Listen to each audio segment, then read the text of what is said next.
Isaiah chapter 34. Judgment against the nations. Come near, you nations, and listen. Pay attention, you peoples. Let the earth hear, and all that is in it, the world, and all that comes out of it. The Lord is angry with all nations. His wrath is upon all their armies. He will totally destroy them.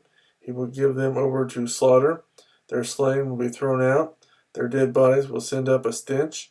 The mountains will be soaked with their blood.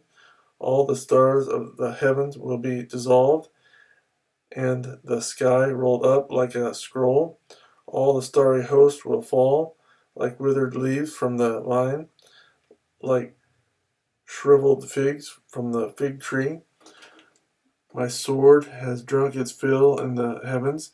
See, it descends in judgment on Edom, the people I have totally destroyed.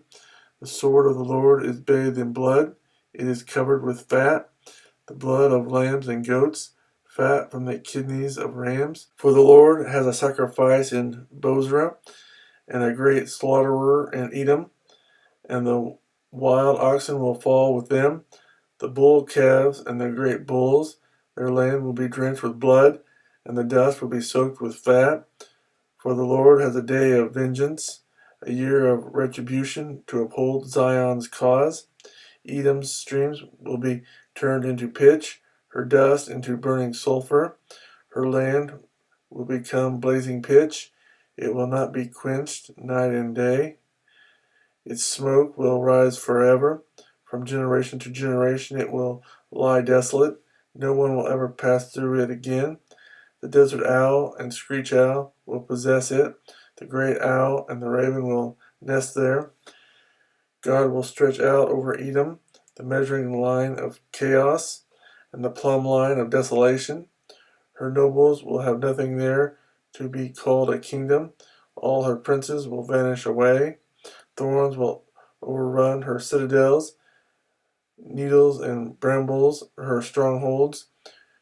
She will become a haunt for jackals, a home for owls. Desert creatures will meet with hyenas, and wild goats will bleat to each other.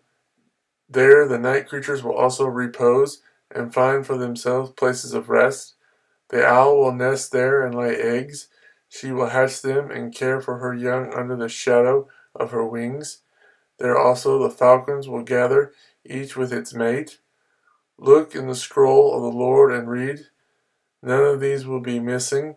Not one will lack her mate, for it is his mouth that has given the order, and his spirit will gather them together. He allots their portions. His hand distributes them by measure. They will possess it forever and dwell there from generation to generation.